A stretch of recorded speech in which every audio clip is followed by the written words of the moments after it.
Hi everyone, this is Koinzell here. So I want to do a roundup of Shenhe. We'll talk about basically Shenhe's performance in reality. Now that she has been released for a few days, we have time to properly test her out versus the math guides that I've done. So first off, we'll talk about the damage buff levels versus the math, the Shenhe battery ability, Shenhe builds, Ganyu melt comb, Ganyu freeze comb, Ayaka freeze comb rotations, alternative comms, and whether or not she's worth pulling. Okay. Now, first off, let's talk about damage buff levels versus math. I'm just going to do a quick showcase here to show you guys.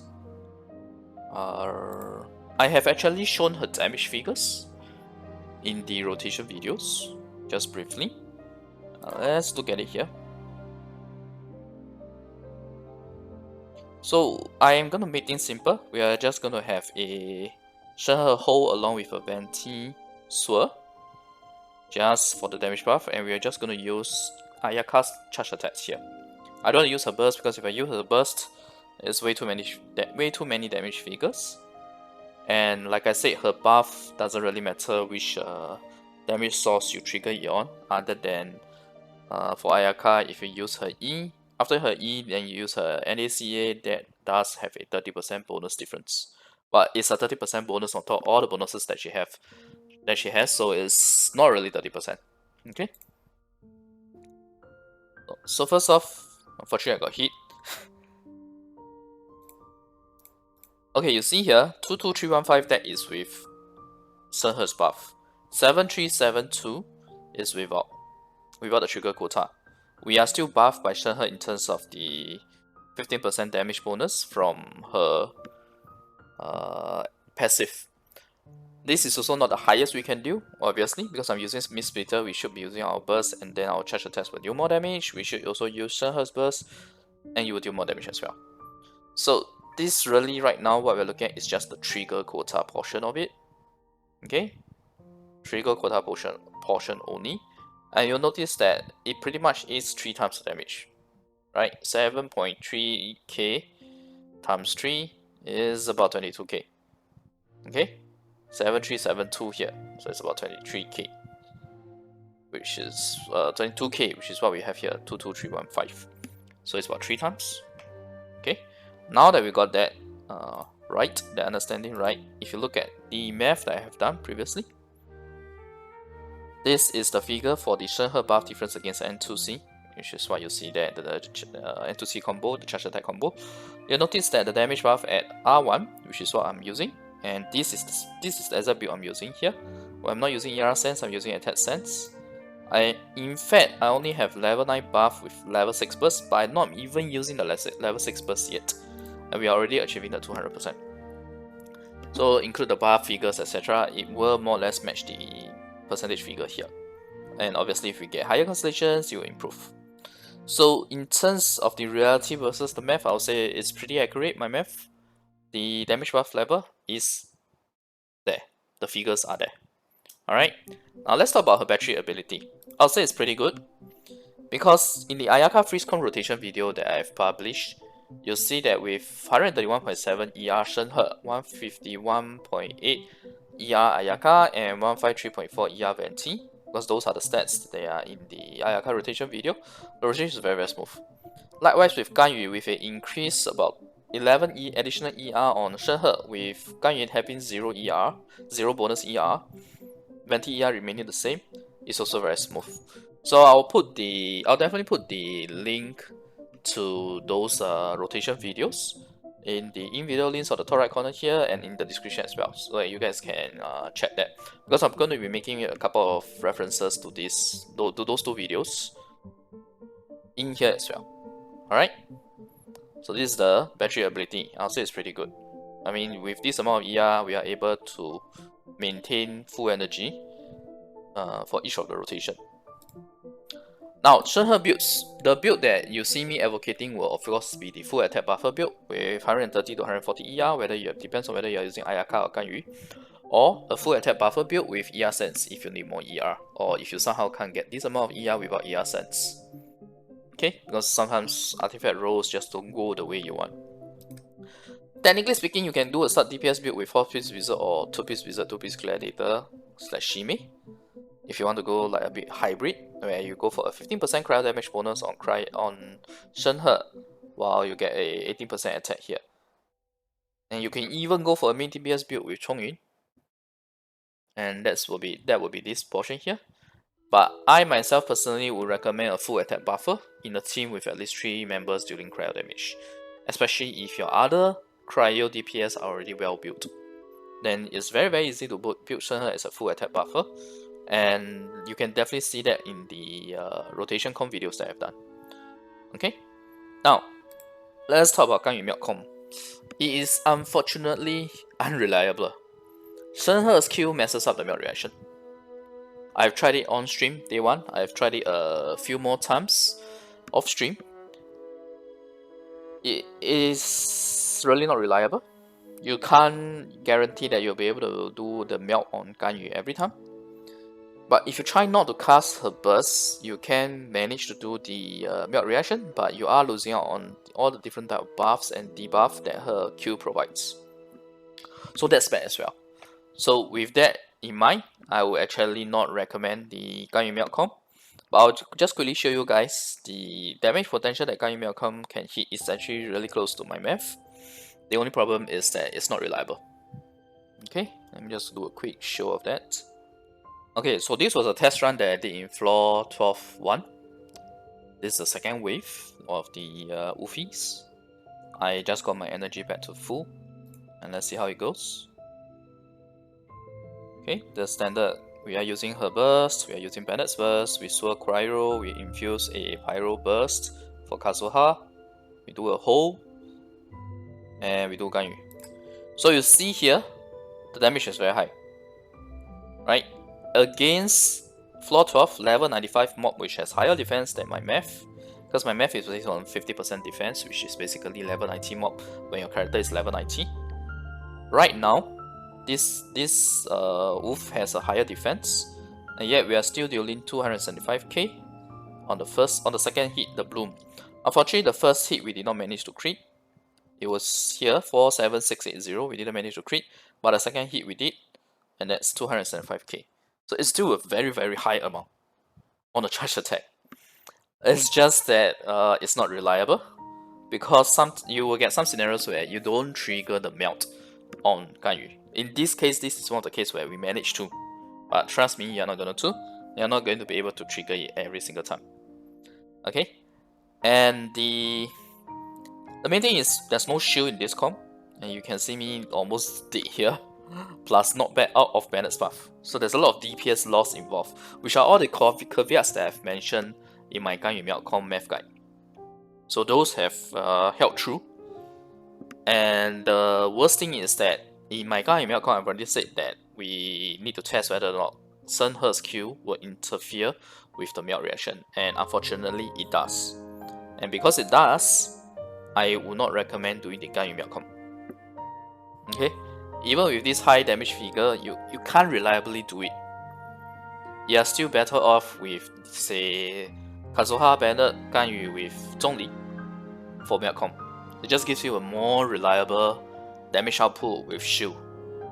Even if the hit with without Shenhe is something like it's around 157k. For me, it's 157k if my Shenhe is replaced by Zhongli. I've actually tried it before. It's about 157k on the second bloom hit. So we are losing out about 200 plus k damage here, but in return we get reliability, because like I said, you can't achieve this figure every charge attack. Alright, I've achieved 228k before, I've achieved 100k as well. So like I said, you can't do it reliably with Ganyu Melt Comp. So Ganyu Melt Comp with Shenhe is a bad idea. Let's just put it out there. Okay, so this is a case where Shenhe is not performing as well versus my math. Just this case. The rest are actually okay, it's good. So now let's go back to the Ayaka and Ganyu freeze comps. Right, so now let's talk about Ganyu freeze comp. It works very well. The rotation is already in my C0 versus C1 Shenhe Ganyu freeze comp rotation video. To help folks, right, this is the updated rotation. But I definitely recommend you to check out the video to see in action so it makes a lot more sense. Okay, to see how it works. But this is essentially the combo itself, the rotation. Once this Venti E is over, you should have enough energy to start the next rotation, to repeat the rotation. This is for Ganyu Freeze Comp. Likewise, for Ayaka Freeze Comp, it also works very well. You have your Shenhe Q E, Venti E Q, Komi E, Ayaka D. Okay, I'm not going to talk about it, but the combo is there. It's demonstrated in my Freeze Comp video. You can check that out. This is the combo if you need something to read or reference. Okay, now let's talk about alternative comps. I'll talk about Mona instead of Kokomi. I'll talk about 3x Cryo plus 1 Animal, or 3x Cryo plus 1 Hydro, or even 4x Cryo. Because these are all builds that she can enable. Okay, and for that, let's go in-game.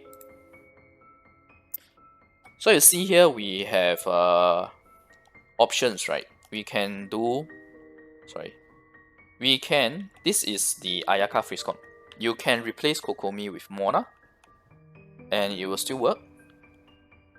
It's just that you don't get healing.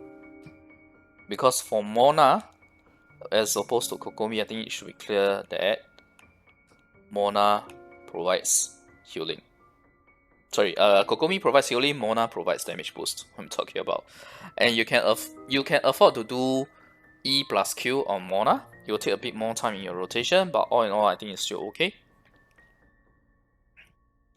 And the thing about Mona EQ is, we all know about the Omen extension. It still works, just that you don't get healing. And if you really want to force healing, you can also give her Prototype Ember, and that will heal your teammates.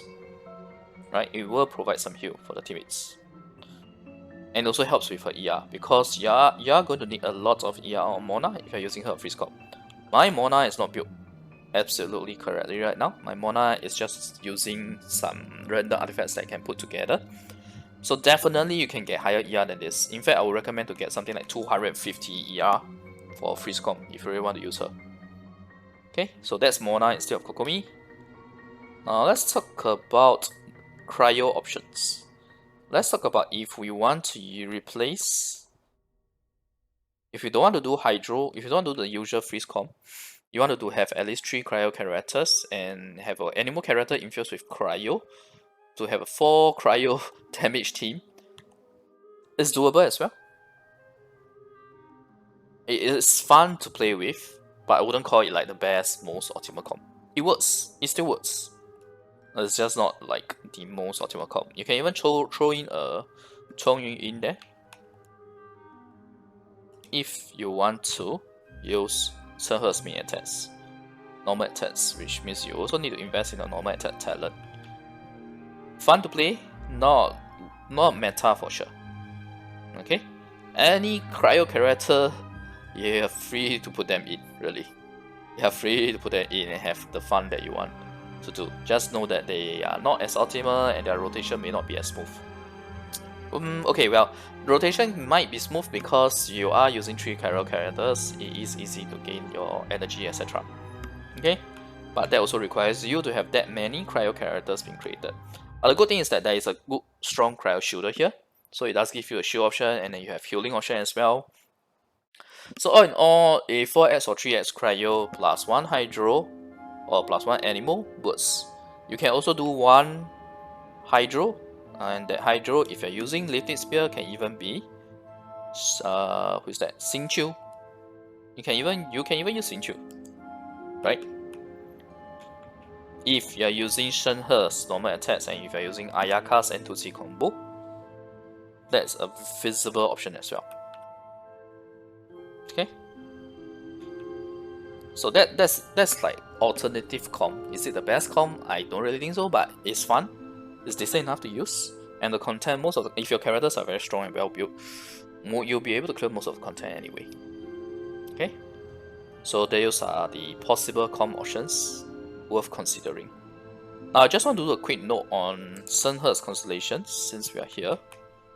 Her Constellations, honestly, with C0, you'll see that in my rotation videos, C0 is fine.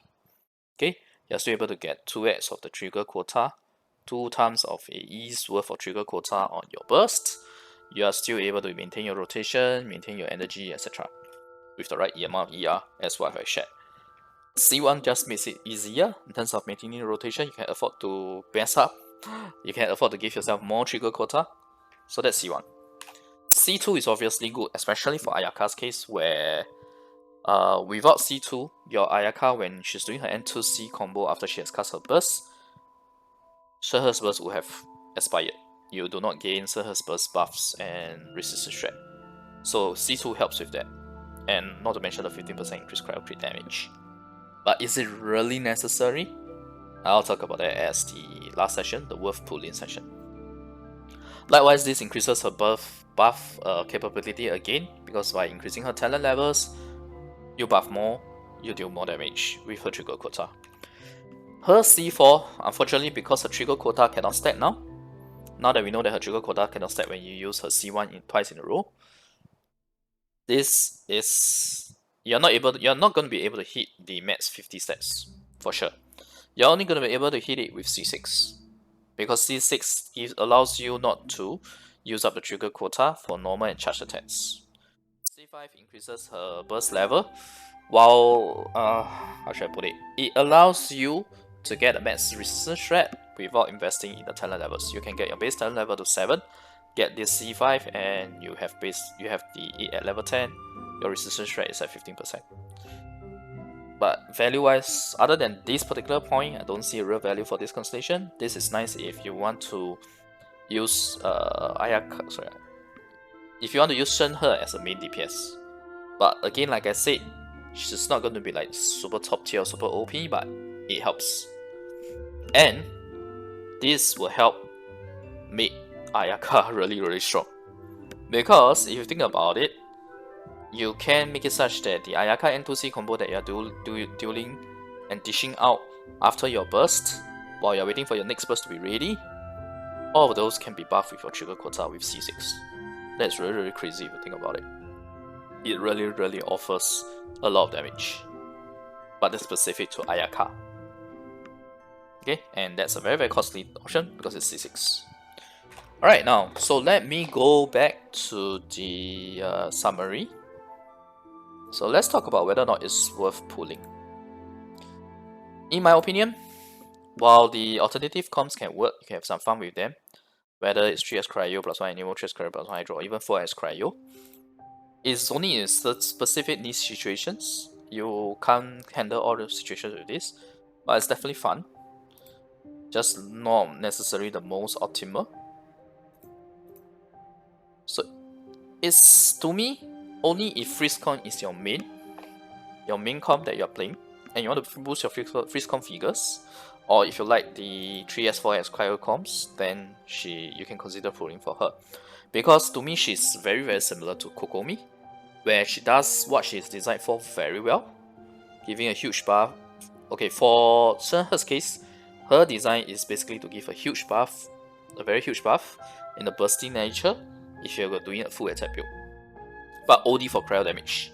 So she's very niche, just like Kokomi. She's very, very good at healing, but it kind of stops there. She's not really great in DPS. Although with Clam now it helps, but for Shenhe, to me, she's a bit too niche for my liking, to be honest. I would likely keep her at C0. I don't think I will go further. But if you like her as a buffer and you're willing to spend, C3 is a good spot to start. Because like I just went through the constellations, C1, C2, C3 all helps her buffing capabilities. She still does her job at C0, by the way. I mean, you saw my rotation video. C0 is fine as well. C1 just made the rotation easier and provides more trigger quota. But given that there is Zhongli, Xiao, Ganyu in this patch, it's honestly hard for me to recommend pulling for her, especially if your resources are limited. Not to mention, Yae Miko, Kazuha, Raiden rerun, and maybe even Kokomi reruns are coming. Right? So with that in mind, it becomes even more harder for me to recommend pulling for her, especially if your resources are limited. But if your resources are not that limited, or it's limited but you're willing to spend on her because you like her and because you already have well-built cryo DPS in your comp, in your account, then by all means go for her. She still does what she's designed for very well. Okay? It's not a case of her being terrible. The only reason I don't go for further Constellation on her is only because she's very niche to cryo damage. That's the only reason. She actually does what she is designed for very well, and it's exactly as per my math. She really provides you that huge buff in a very bursty nature. So anyway, I hope this summary for Shenhe has been helpful to you guys, especially comparing how she really performs now versus the math guides that I have. I'll say that my math guides were all pretty accurate other than the Ganyu count. Builds wise, we were there, rotation, battery ability, damage buff levels, Ganyu Fist rotation, Ayaka Fist rotation. We had to tweak it a little because of the fact that her trigger quota doesn't stack, but I've already covered that in my math guides as well, so that's fine. There is one interesting thing that I did not cover in my math guides, which are the 3S cryo or 4S cryo teams. I did not cover those, so it's nice to see that that is feasible too, though obviously not the most optimal per se. Yeah, the only unfortunate thing is the Ganyu outcome. In fact, my math in terms of damage figure is still there, it still matches. The only problem is Shenhe's Q really messes up the melt reaction and it doesn't make it reliable. That's the only problem, and that makes the putting Shenhe into Ganyu melt comp not a good option. Okay, so anyway, I hope this is helpful to you guys. I'll see you guys in the next video. Probably we will either do some Yunjin videos or we will do Yoimiya math videos. Maybe I'll do a poll to see which do you guys prefer. Okay, alright. If you like the content, remember to like the video and click subscribe for more. Bye.